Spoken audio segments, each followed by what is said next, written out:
Therefore it says, wake up, sleeper. Get up from the dead. Christ will shine on you. So be careful to live your life wisely, not foolishly. Take advantage of every opportunity because these are evil times. Because of this, don't be ignorant, but understand the Lord's will. Saints of God, our eyes have seen the glory and the coming of the Lord. He's trampling out the village where the grapes of wrath are stored. He hath loosed the fateful lightning of his terrible swift sword. His truth is marching on. I see him in the watchfires of 100 circling camps. They have builded him an altar in the evening dew and damps. I can read his righteous sentence by the dim and flaring lamps. His day is marching on.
Hello, my name is Brandon A.J. Davis, founder of Content Writing Service and Conversations with Faith Leaders.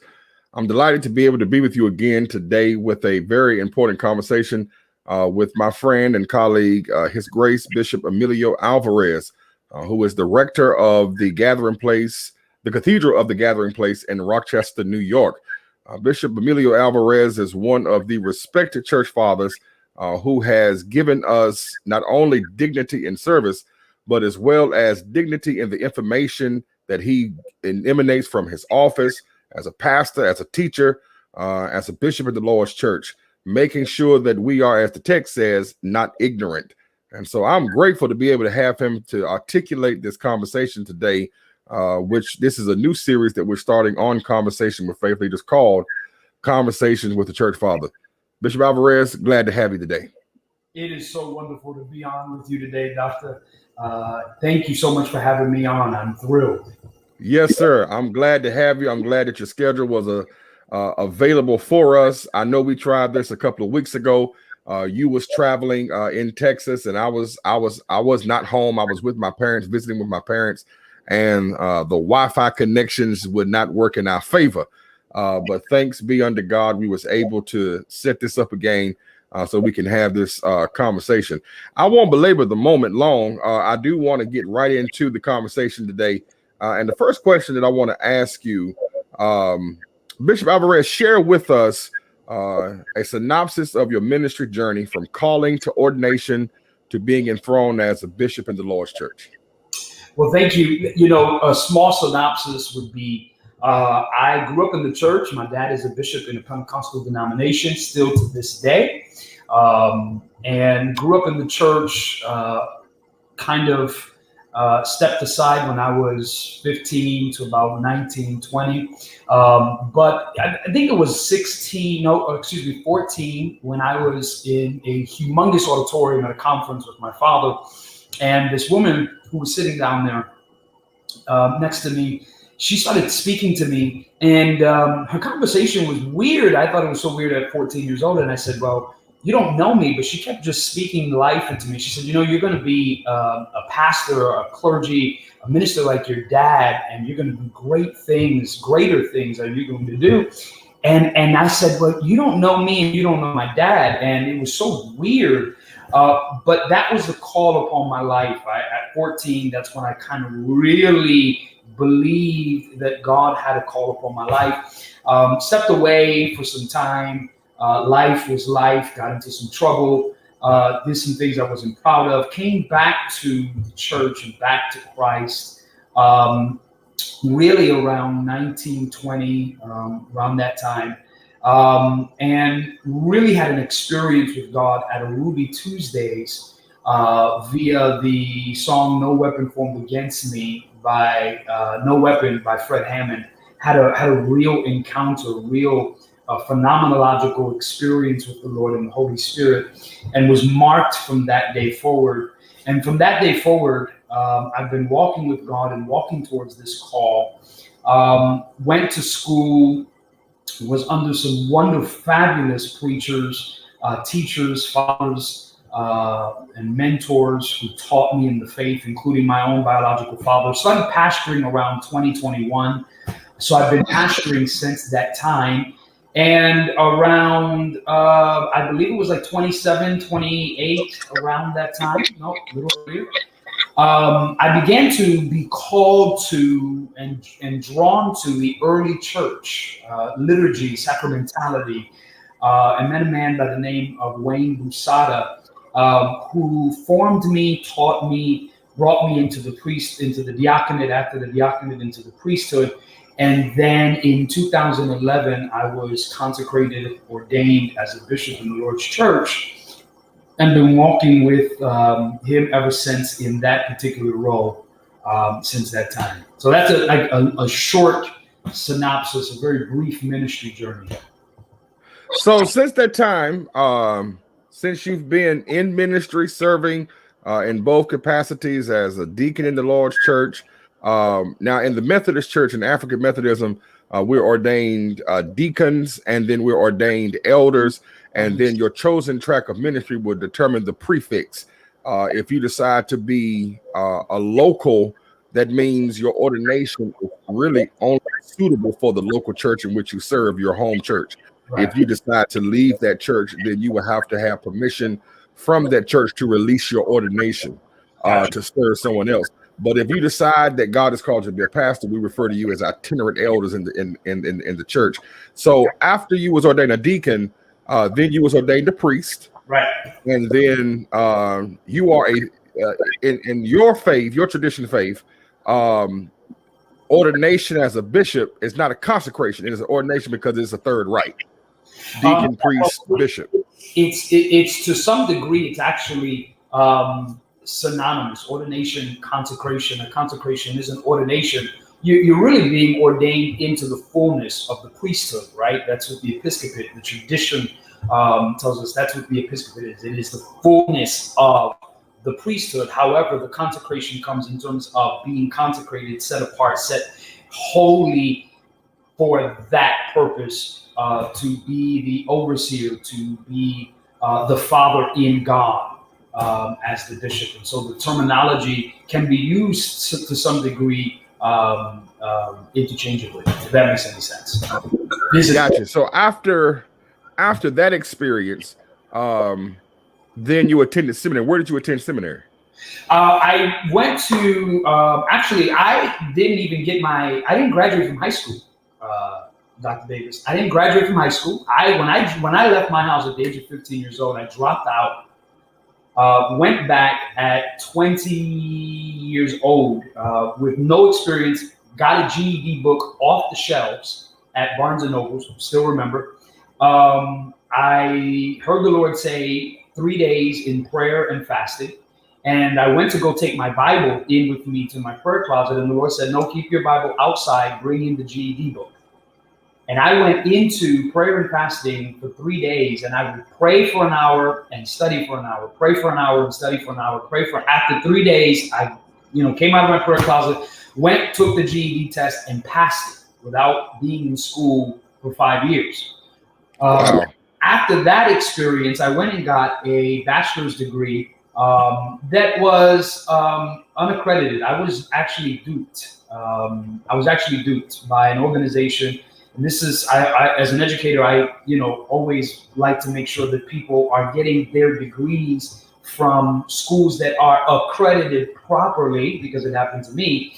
And I got a bachelor's degree, spent all kinds of time and money and energy, only to find out that it was unaccredited when I went to apply for a master's. I met in that time a mentor, Dr. Elvin Villafani at Gordon Conwell Theological Seminary. At that time, Gordon Conwell had a program that you could do 10 courses as a certificate and then go into a master's program if you had to keep a percentage. Could not finish the program because of ministerial duties, but there was a connection made with New York Theological. And there is a stipulation in ATS guidelines that you can take some, who don't have a bachelor's or an equivalent, just as long as they can keep an average.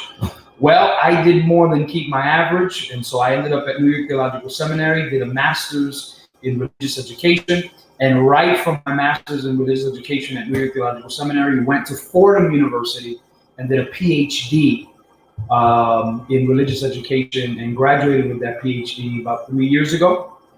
I am now working on my second Ph.D., working with Father John Baer.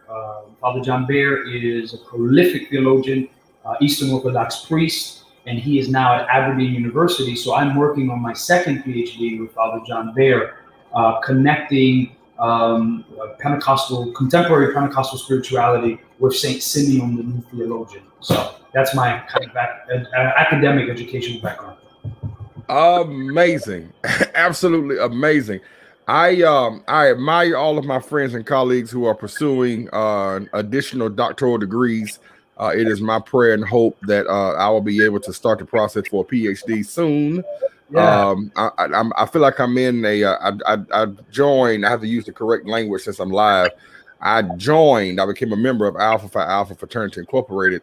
That is not the term I would have used when I was in college. I pledged Alpha, House or Never. I feel like I'm in a hazing process because I had to submit all of this preliminary information to the seminary in Manchester, England, to see if I qualified. And so while my degrees checked out, it's amazing. Accreditation, folks, is important. Please make sure that the schools that you're paying good money to are accredited by the Association of Theological Schools. Make sure it's supported by the Department of Education of the United States of America.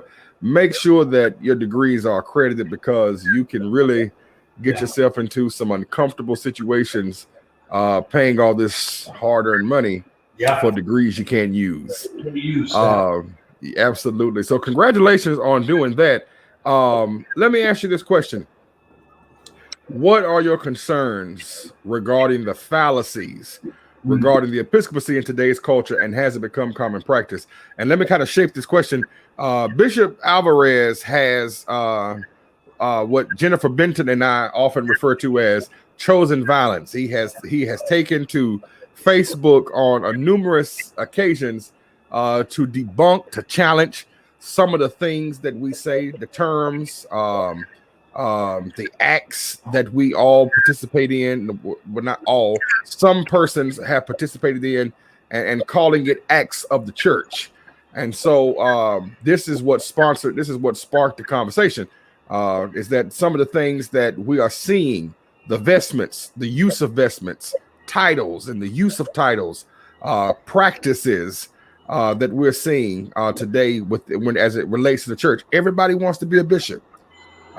Everybody wants to have, a high fancy title, a pectoral cross and an Episcopal ring, carrying a shepherd's staff. It's become what people look for. And so Bishop Alvarez has taken to social media to kind of debunk some of this stuff and to do some very needed teaching. So if you will, Bishop. Well, Dr. Davis, thank you so much. I do mean a lot of what I do on Facebook, social media, in love and in grave concern. I think you're absolutely correct to utilize that terminology, concern. Well, first and foremost, this comes from a place of, I think, for me at least, a place of purity and simplicity. I really am looking forward to the day when I can sit down I don't really, anybody that knows me will tell you, I don't really like all of this bishop stuff. And I can't stand it, to be honest with you. I don't like wearing collars as much. Debating it's just lost its zeal years ago. And I'm really looking forward to the day where I can retire, start a restaurant, and be done with this situation. Until that day, I'll serve faithfully God, I'll serve His church. But in thinking about your question, I think two things come to mind, my concern. Number one, I'm reminded of an article by Homi Bhabha. It's called Mimicry in Men. Mimicry in Men, Homi Bhabha.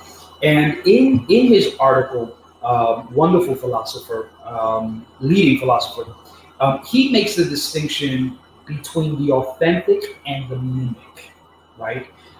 And I'm concerned that, of course, what we're seeing is a mimicry that does not have the authentic. And the reason why in the episcopate we're seeing this mimicry, this putting on of vestments without proper knowledge of spirituality, right? That this title, right? Because before a bishop is a rank, a bishop is a spirituality. I mean, I don't know why people don't understand that. Before the bishopric was a rank, it is really a spirituality. It is the sacrament of holy orders. And it's a sacrament. It's a visible sign of an invisible reality that gives off grace. And the rings and the pectoral cross, as you alluded to, all of this mimicry is because we want to feel. We want to be validated. This is the politicization of rank. We're playing politics. When the vote was taken away from people of color, we went into the church and started politicizing and galvanizing because we couldn't do anything else. So we've never really gotten away from that concept. And what I'm seeing and what I'm most concerned about is that we have all of these mimics, all of this mimicry, all this politicization of rank and apostolic succession and all of these titles, but the spirituality is not there. You want to be a bishop, but you're a bishop with no table. You know, you want to be a priest, but you're a priest with no sacrament. I mean, you're an archbishop, you're a metropolitan, you're a primate, you're all of this. And, you know, you don't have any of the fruit, neither do you have any of the spirituality. And so we're being laughed at by the other traditions that look at us and just, you know, with disdain because we dress like we know what we're doing, but we don't know what we're doing. And we have, you know, what they call order is not order. It's decorum. Right? Dressing is not order. Say that one more time. Order is not order. It's decorum. It's decorum. What they call order is decorum. You know, what people call order is, oh, you're out of order if you're wearing a shamir that's red. You should be putting on purple. That's not order. That's called decorum. Order is being able to establish the right relationships and the right structures between what we call, right, ministerial polity. That's order.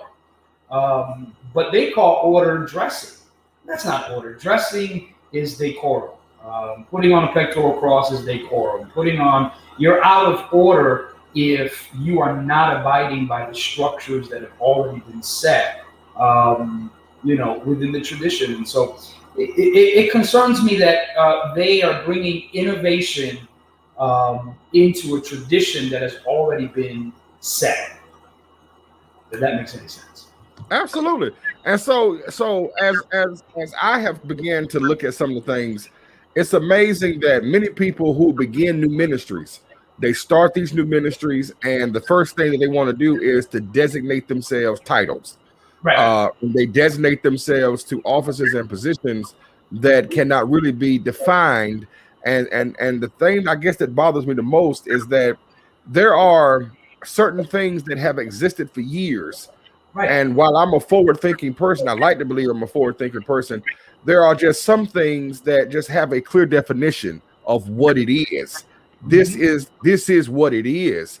Yeah. And I remember my own Episcopal father, Bishop Vincent Randolph Anderson, who served as the first African-American president of the World Council of Churches.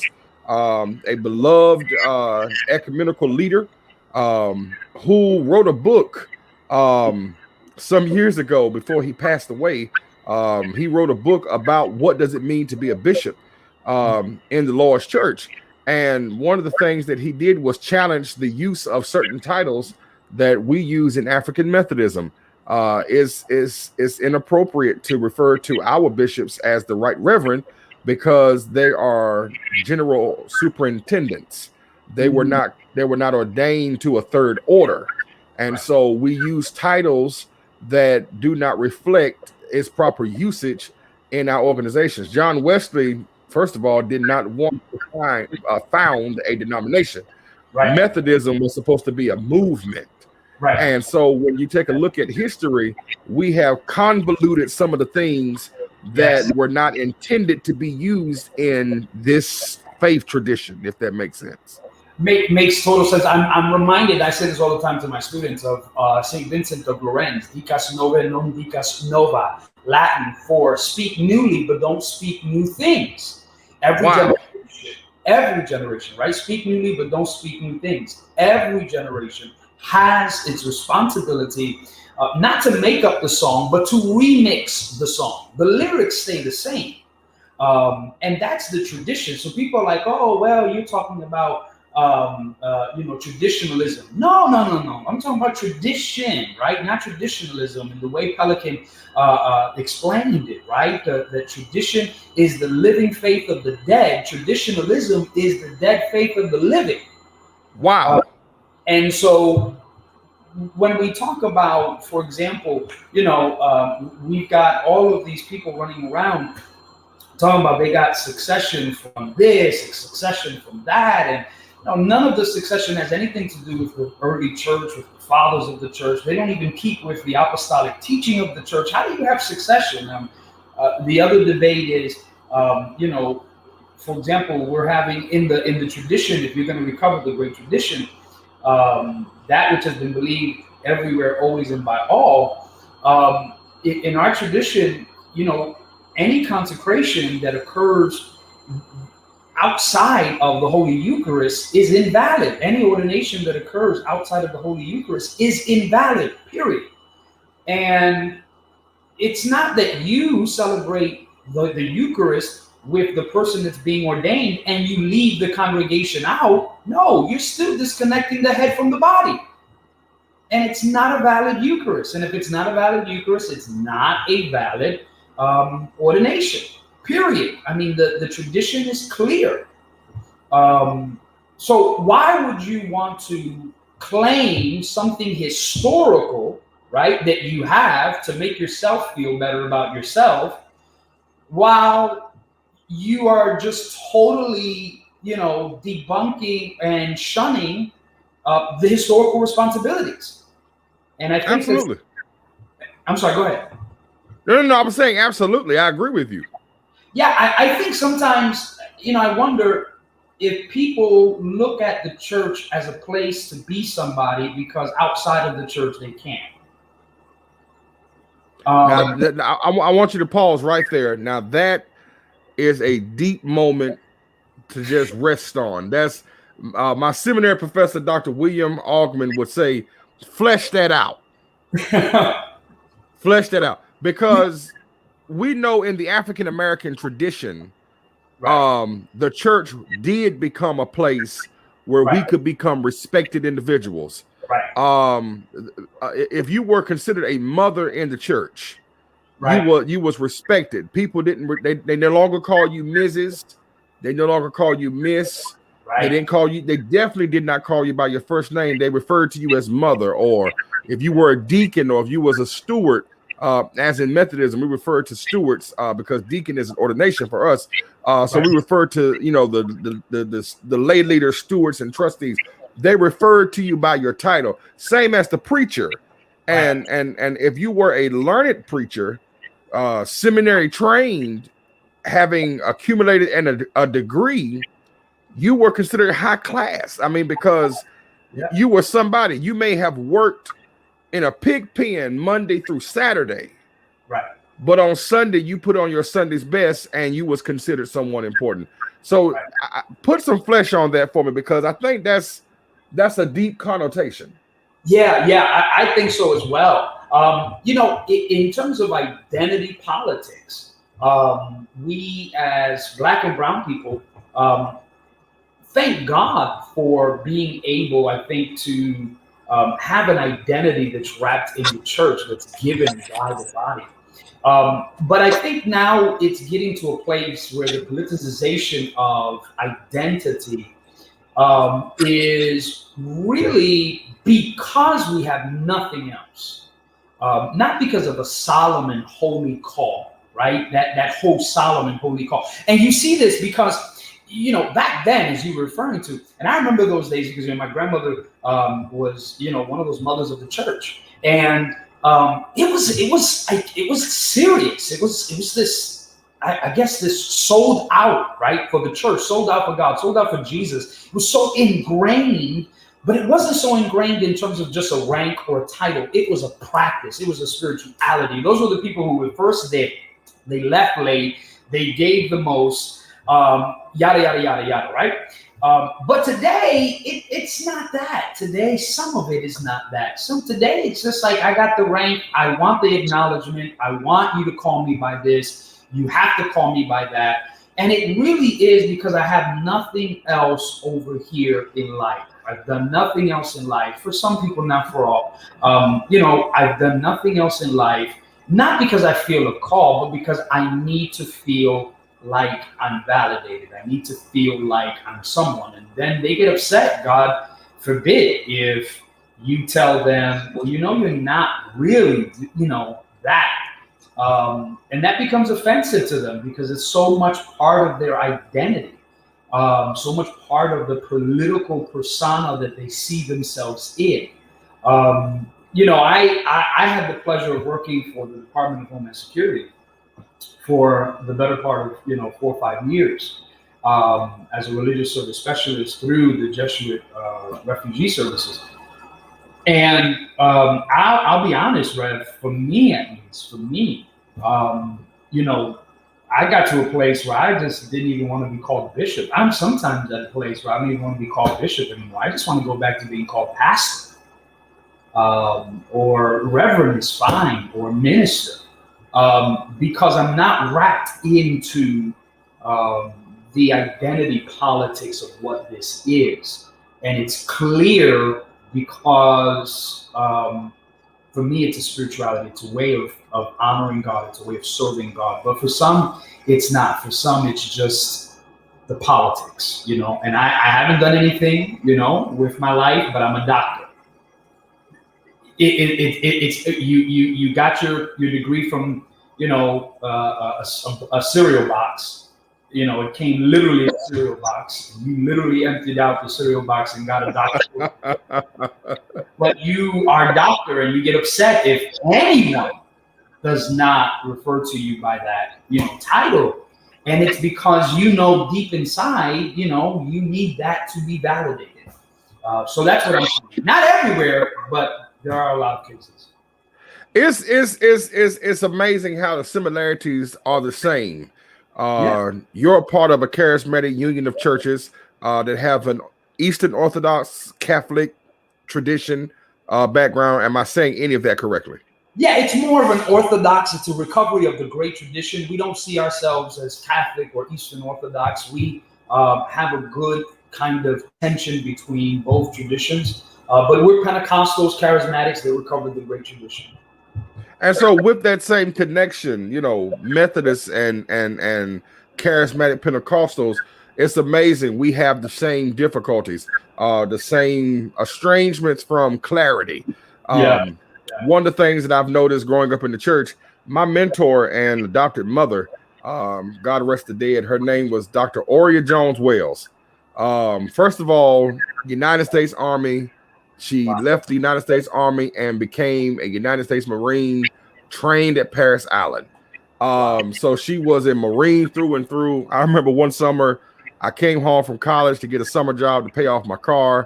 She got me a job at the Food Lion. I worked in the meat department. And on my days off, I had promised to restore. She bought a new home. and I promised to restore the lattice work on her deck. And at 6 a.m. on my day off, she came screaming through the house, "Oot, Ra, get up. It's time to get to work." Wow. But she was very, very serious about the things she was serious about. She always said there's a method to the madness. Yeah. Earned doctorate degree from Drew Theological Seminary.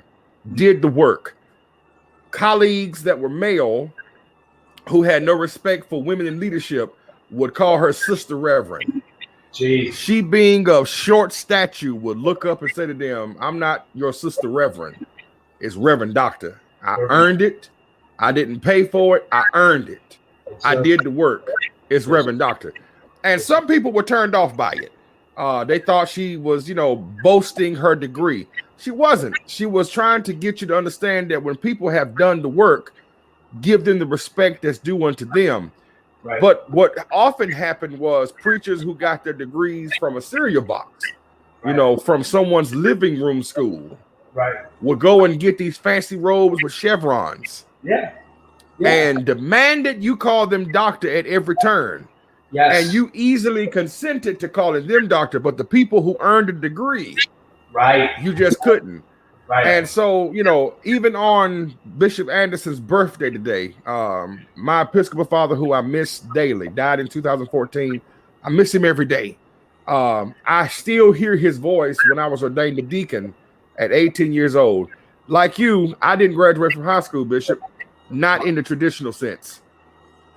I missed my high school graduation because I was set to be ordained at age 17, a deacon in the AME church. Bishop Anderson thought that was too young, and so he made me wait a year. And so when I found out the date of ordination, it was on the same day as my high school graduation. Oh, wow. So I skipped my high school graduation to go and obtain my degree. Thanks be unto God. But to obtain my ordination, excuse me. But what he said to me, I never forget it. Let the people call you Reverend. Yes, sir. Let the people call you Reverend. And so I think that we have gotten to a place where our minds are so caught up on these titles and these identities that we've created that it makes it difficult for some people to call us what we should be called in respect, because they can't respect the process in which we went about getting it or making it happen. Because they themselves probably did not go through the same process. They refused it. Absolutely. And I think and I don't like harping on anyone. This is not in a mean-spirited any kind of way. I love my brothers and my sisters who, for whatever reason, chose to go another route. I have some people in my life that did not choose to go the seminary route, but they're clear about who they are. They're clear about what they've achieved. And when they get around me, I've got people who've never been to seminary who are like 3,000 times smarter than I am, and who have more information than I do because they read and they study and they research. But they don't put doctor, they don't go to a diploma mill, they don't do. It's the same in the episcopate, in the episcopacy. I think we've got so used to the normalization of a contemporary view of the bishopric that we no longer go back to Ignatius, and we don't care what Ignatius says, we don't care what Tertullian says, we don't care what Irenaeus says, we don't care what Cyprian says, we don't care what any of the church fathers say. We've got all of these contemporary models who are now saying, this is what you must do, this is what it is.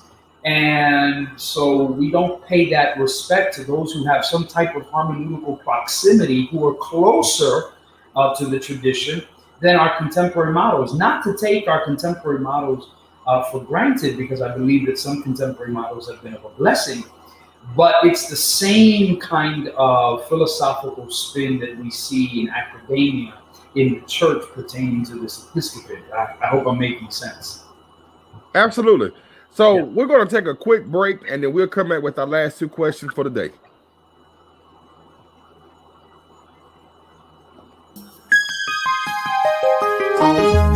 Praise him with a violin. Welcome. I'm Alphonse Allen, the senior pastor of Allen Temple AME Church. And I'm personal injury attorney Blake Maislin, partnering together to bring you the Allen Temple broadcast. Every Sunday morning at 11:30 on Star 64. We're reaching the city one soul at a time. And now we're inviting you to join us. Every Sunday morning at 11:30 on Star 64.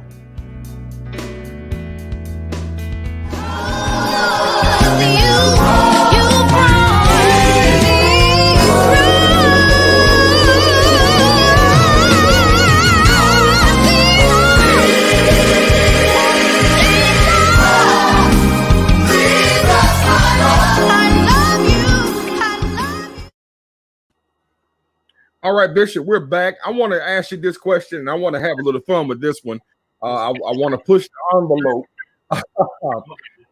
Talk about the dangers of bad theology that has influenced the church and caused a setback in our forward progression.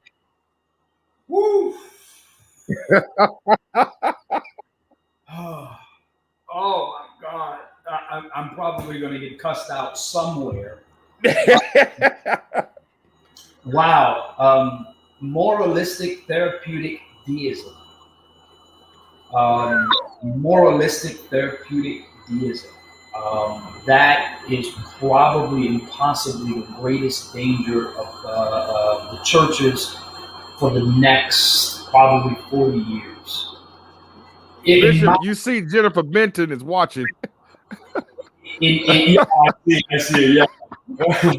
In my estimation, Doc, the church is so therapeutic and so inspirational that it has ceased to be theological, and I think I put this up on Facebook one time, theophonic, revelatory. The dangers of bad theology is that we're actually keeping people as sheep and never making disciples. It was amazing. Years ago, when I started kind of this journey, I went to this church where this guy had this big mega church, and he was preaching, and he was, whatever he was preaching, and he was trying to throw it in my face that at the time I had this little storefront church when I was younger, and he had all this. And so I went, and after his service, there was a few people over there to the corner, and I went, and I said, hey, said to one of them, you know what the incarnation is? And they said, incarnation?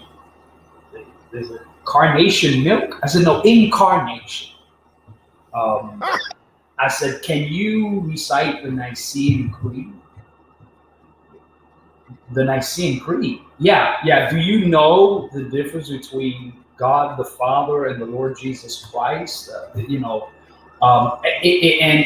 what happens is this bad theology is teaching people how to live when the gospel is supposed to teach you how to die. And I think that is really what bad theology is doing. It's teaching you how to live. But the gospel doesn't teach you how to live. The gospel teaches you how to die. He who wants to save his life will lose it, and he who loses it for my sake will save it. It is interesting that Jesus says, and you shall be my witnesses, right? And so we're so busy trying to get people to teach them how to live, right? You coming out of this storm, and this whole kind of business and theology of prosperity, you're going to make it, and if you're not prosperous, if you're not doing well, it's not God's will for you not to do well, and you're coming out of the storm, and you're coming out of the problem, and getting the $50 line, the $100 line, the $125 line, and thus says the Lord, after I ask you 300 million questions. And the preachers with the same preaching, it's causing us to continue to lose the sense of gospel, good news that was delivered unto us. So bad theology is just making us the Oprah Winfrey show. Oh, wow. It's amazing. It's amazing that you said that the gospel doesn't teach us how to live. It teaches us how to die. And it's not just a spiritual death, but it's also a physical death, and it's also a death to self. Yes, sir. It is to kill off, to let die those human things that, as Paul would say, that so easily besets us. And it's amazing how we allow the practices of My father, the ministry, called this populist justice, populist commentary, populist thinking, populist theology. We allow what is popular, right, to influence what we already know to be truth. Right. Yes, sir. And I think it's dangerous because when I think of a bishop, I think of someone who is learned. I think of someone who possesses at least some formal training in ecclesia. I was 13 years old. My neighbor, Bishop Anthony Blue, he wasn't bishop then. He was Elder Anthony Blue. We lived in the projects, and people thought I lived in a nice place because Dogwood Circle sounds, rich. Dogwood Circle was the projects. Right. People didn't realize it. So when they saw my address, Brandon must live in, he must be doing well. His parents must do well. My single mother struggled to keep a roof over our head. I got you. My neighbor, who was coming up through hard times with his family and children, and was determined to raise his children in holiness and with moral and with character in the projects, didn't let them just become a product of their environment. Wow. Gave me a tape of Archbishop Jesse Delano Ellis. Mm-hmm. And I had never heard it. I was a bit biased because I'm a Methodist. I'm a member of the African Methodist Episcopal Church. Ain't no real bishops, but Catholic bishops and AME bishops. That was my thinking as a kid. Because my bishop don't pastor no church. He oversee churches. Right. I'm getting in arguments on the playground with kids like, nah, my bishop don't pastor no church, man. He oversee. His office is in Washington, D.C. Right. My bishop is with the president today. Like he's talking with Bill Clinton today. Right. And so I meet Archbishop Ellis, and I see these robes, I see collars, I see rings. Yeah. And so now I'm going back to see if I see the same thing in my bishop. Like, right. Okay, my bishop so my bishop, y'all doing the same thing. Right. Long story short, I began to read some of his material, some of his books. And I began to dissect, there's something to this. This is not the country preacher who started his own church at, in the old pool hall and bought a clergy shirt from Cokesbury, put in a tab collar. I had a classmate in college who called it a peekaboo collar. And I said, dude, really? That's what you want to call it? He said, it's a peekaboo collar. But, this is not some country preacher who just puts on a purple shirt and says, hey, call me bishop. Yeah. This is an office of leadership. This is an office of information. This is a spiritual office, supposedly of someone who has dedicated time with God so that they may feed the flock. And even as Bishop Ellis would often say, we bleed purple, we bleed red because when we don't have nothing to give, we peck our own chest like a pelican bird, like a red heron bird, and we give it to the people. We feed the people, even when we don't have anything of our own. And so I think so much of this bad theology is coming from the pulpit, particularly in a global crisis, where people can jump, they can catch your live service. If I'm preaching on Sunday, they can catch my live service. They can hop over and catch somebody else's live service. And investments by which Jennifer, you're choosing violence. And then in a spiritual vacuum, they're combining all of this teaching and not deciphering any of it for truth and for value. Well, our Archbishop Ellis, of memory eternal, was a friend, a colleague for sure, a wonderful elder statesman. I've had wonderful times with him personally, his beautiful family, and shared at his church at PCC. His wife, Dr. Ellis, Sabrina Ellis, has come here and preached for us, and they're wonderful people. I think he really did have an objective for the African American clergy to bring that level of validation to the African American Pentecostal Episcopate, where I see that there has been some tension historically is, again, St. Vincent of Lorenz, and this is some things that I've said thousands of times. St. Vincent of Lorenz says, and others in the church, it's an axiom. Lex credendi, lex vivendi. It's an axiom of the church. Lex orandi, lex credendi, lex vivendi, right? So the church prays, and out of prayer comes belief, and out of belief comes living. And so we keep thinking that it's theology first. No, people got bad theology because they worship badly. Wow. Right? So it's not theology. This is not a proposition of faith. Moses didn't have theology. He had an experience that led into a theology, an understanding, an apocalypse of who God was. And so the church, the tradition is about worship. And so you have bad theology when you have bad worship. And so if you look at our worship context, you begin to see that, number one, we don't know who it is that we're worshiping. We just don't know who it is that we're worshiping. We think that we're worshiping this kind of moralistic, therapeutic deist God and most of our worship is not worship, it's emotional breakdowns. It's not true worship. We're in worship and people are seeing us and we're crying and we're having all of these experiential moments, but most of those experiential moments are not really worship. They're just breakdowns, mental breakdowns, exhaustions from what we're doing during the week. And people are coming to receive something from the Lord. But is that the biblical connotation of worship? Worship is you bringing something. David said, what can I give to the Lord? I have to give something that has not cost me anything. I can't give something that hasn't cost me anything. Liturgy is liturgia, the work of the people at their own expense. It's not at the expense of the praise and worship leader, not the expense. Enter into his gates with thanksgiving, his courts with praise, all of those things that we say. After you get worship right, if you get worship right, your theology will be right.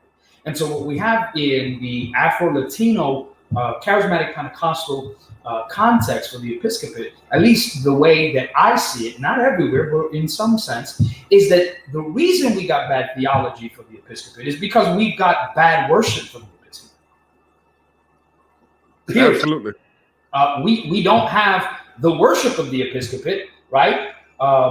And so if we don't have the worship of the episcopate, then the theology of the episcopate is going to be off. And so you will always have bad theology when your worship experience or what you believe about worship is off. What is worship? Worship is doing God's story.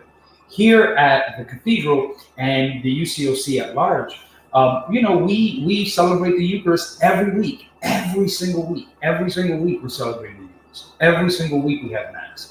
But we have Mass, we have the readings, including the Gospel. On first Sundays, we have High Mass, because worship for us is doing God's story. St. Francis said, preach the Gospel in season and out of season, and if necessary, use words. Yes, sir. Yes, sir. Yes, sir. In other words, yes, sir. I should be able to come to your service and not even hear you preach, and already get the word. Absolutely. Absolutely. And I think that's important because one of the things that has become common practice is that we have, and I hope I say this with respect, we have exchanged worship components for more time on us. Yes, sir. Even with the pandemic, preachers are not even going live with any form of a worship component. I love a good litany because litanies are an opportunity for the people and the leader to express what we believe. Yes, I miss traditional worship because I haven't heard the Apostles' Creed done in a morning worship service in over a year. I haven't heard the full Decalogue done in over a year. And in African Methodism, most churches do it on the first Sunday. Hear what Christ our Savior saith. We do the abridged or we do the abridged version of the Decalogue on alternate Sundays. But I miss first Sunday where from all that dwell below the sky, let thy creator praise arise. Let his praises be sung by every land and every tongue. I miss it. Yes, sir. I miss hearing the people say, hearing the preacher say on Sunday morning, congregation, and what do we believe? I believe in God the Father Almighty. Yes, the sir. makeup of heaven. I miss those things See, because yeah. those components of worship help to shape what it is I believe. Yes, sir. There it is. And so now we have, gotten rid of all of that. Yep. So there's more time focused on the preacher. And in most cases, you have a preacher who is spewing ignorant teaching and bad theology. Yes, sir. Yes, sir. And there's nothing sustainable, nothing substantial that keeps you. And worship is important. Lining of a hymn, Yes. not just the tradition of lining of a hymn, but hymn singing. Yes. As I said earlier before we started, we just concluded the 51st session of the General Conference of the AME Church. African Methodism has been around for over 230 years. We still sing hymns. Yes, sir. The opening hymn was and are we yet alive to see each other's face? Glory and praise to Jesus give for his redeeming grace. Let us take up the cross till we the crown obtain and gladly reckon all things lost, so we may Jesus gain. Yes, sir. Yes, sir. Yes, sir. Yes, sir. But now all we have is just it's not about Jesus anymore, Reverend. The worship and the preaching and the theology is no longer about Jesus. It's about what did I see the other day? Five secrets to help you get a better relationship with someone. And this is over the pulpit. And I'm not against these things, but that's why you have therapists, right? You have therapists. Your therapist is not your preacher. Hello, somebody. And I don't want a therapist as a preacher. I want a preacher. I want you to preach to me the gospel of Jesus Christ. I want to worship Jesus. He is it's the crucified and the resurrected one who is encountered according to the scriptures, encountered in the breaking of bread, and experienced by the Holy Spirit. This is the essence of what Christianity is, and this is what the essence of our spirituality is. And you're absolutely correct. These new songs, I love them. I mean, I love some of them, but they don't have anything on the hymns. They don't speak about the gospel. As when we were growing up, the hymns that we listened to were all gospel. I remember some of the hymns now, even in the Spanish Latino church, and we were singing scripture. Literally, we were singing scripture. Yes. But it's not that way, and so we have this bad theology. And that's what makes what we try to do difficult, because people who are new to this, people who are joining the churches in global pandemics, are gaining a definition of church that is not a true, authentic definition of what church is. And the moment that we begin to bring them back to in-person worship, and we begin to introduce these other components that we have abandoned for the sake of brevity, they become scared. They leave because this is not the same thing I joined. You guys was bumping Kurt Franklin when I joined your live. I was able to, cook my children's breakfast while getting my groove on for the Lord. Right. But now you're singing hymns. And I don't understand these hymns. I don't understand this character of music. And so my concern is that we have already done some very dangerous stuff to the lives and the worship of individuals, because we have abdicated responsible worship for brevity, to be brief in what we think the people want. Jennifer Benton said something about hater theology. I want to ask this question. And then we're going to end our conversation. And if you can tie this in here, sure. What advice would you give to young aspiring ministers whose understanding of ministry and church has been already influenced by bad theology, and add to that, as Jennifer calls it, hater theology? Wow. Thank you, Jennifer. I think that now,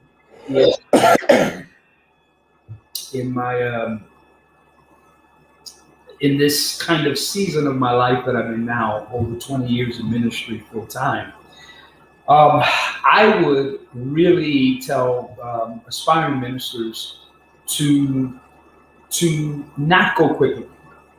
It was interesting, my grandfather learned a lot of things from him, but one of the things that I learned from him growing up in Patterson, New Jersey, was that He used to plant seeds in the back and stuff like that. And one day I went to the back and he had some seeds and he had planted them. And we came back some time later and I saw this plant and it was blossoming, and I saw another plant and it was blossoming, and I saw one plant that was not blossoming. And I said to him, "You missed something here because you didn't." He said, No. He said, "Some things you plant for tomorrow, but other things you plant for the future." And that always impacted me. That there are some things that I can do now that are not going to give quick results. And I think that the young aspiring ministers that are coming up, some of them, not all of them, they can't help it. They want it now. They want it now. And I think that if anything, my advice would be there are some things that you are going to do now and don't expect to see the harvest from it until 5 to 10 years, but do it now. Because if you don't do it now, then you're going to continue this vicious cycle. Number 2, no one's going to give you a platform. No one's going to give you a platform. So you've got to build one. Basic. That's just the truth. No one's going to give you a platform, so you've got to build one. If no one is giving you a platform to do it, then you've got to learn how to build one. Number 3, learn, love, and respect your spiritual fathers and your mentors. Hang around with the older respected fathers and mothers who have been able to go there. As I said today, going there or have not been there can't tell going there how to get there. And so hang around with people who are not going to just give you kind of the lip service, but hang around with trained, formed individuals. Respect them. There's a lot of disrespect for the older men and women who have done this work in an excellent manner. Respect them, love them, cherish them, encourage them, and really try to find out how to make this season of their lives the best season of their life. Last one, study. Study, and study. Study to show yourself approved. And I'll end with this, Doc.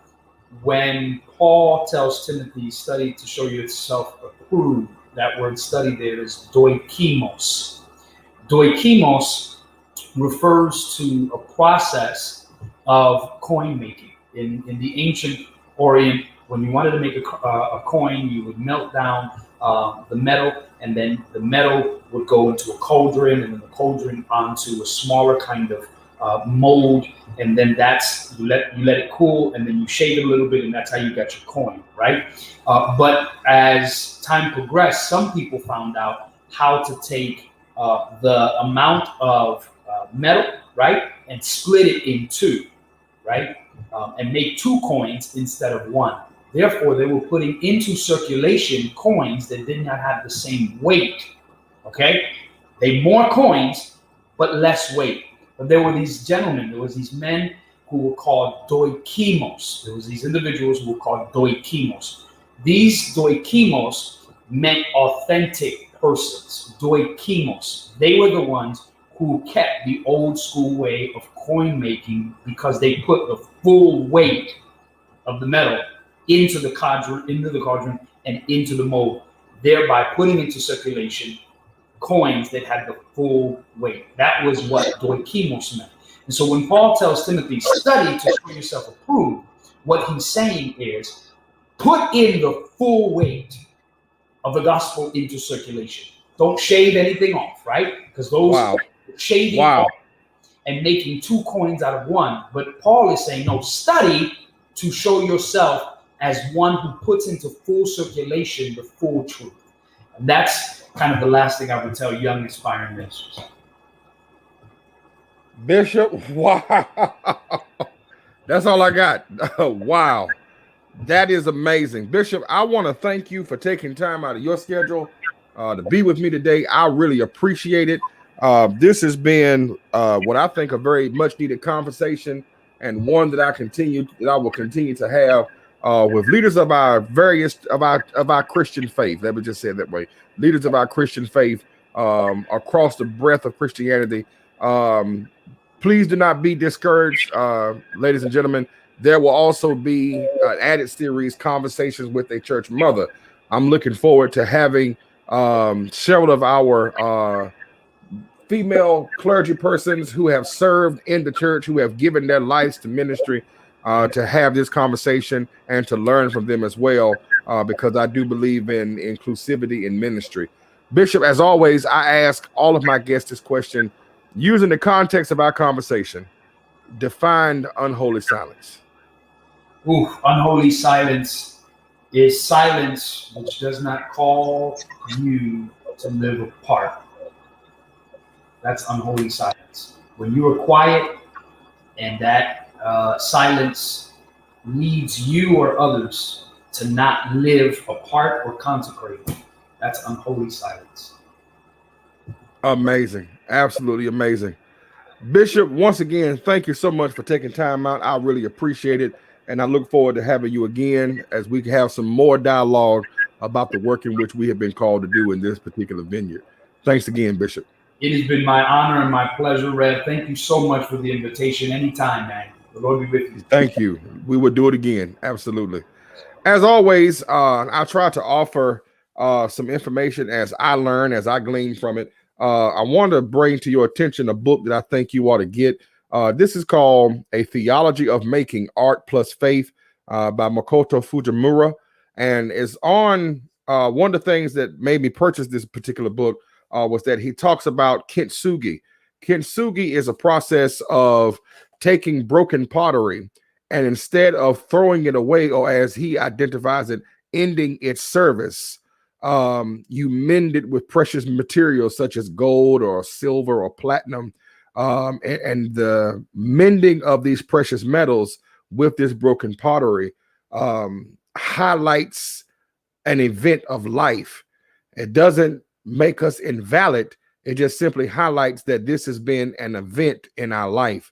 And one of the things that he says in this book that I wish to share with you as our thought for today, and I hope that this reaches you the same way that it has reached me. The biblical vision of the new world accompanies the reminders of the wounds of Christ. The resurrected Christ still bears the wounds of the crucifixion. Through these sacred wounds, the new world is born.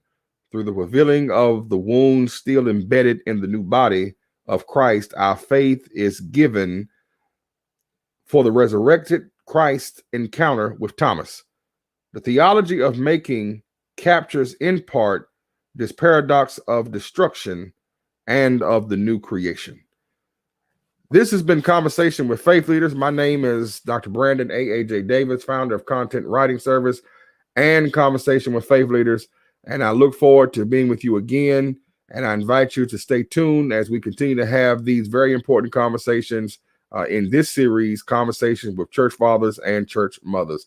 Until then, be safe. God bless. See you next time.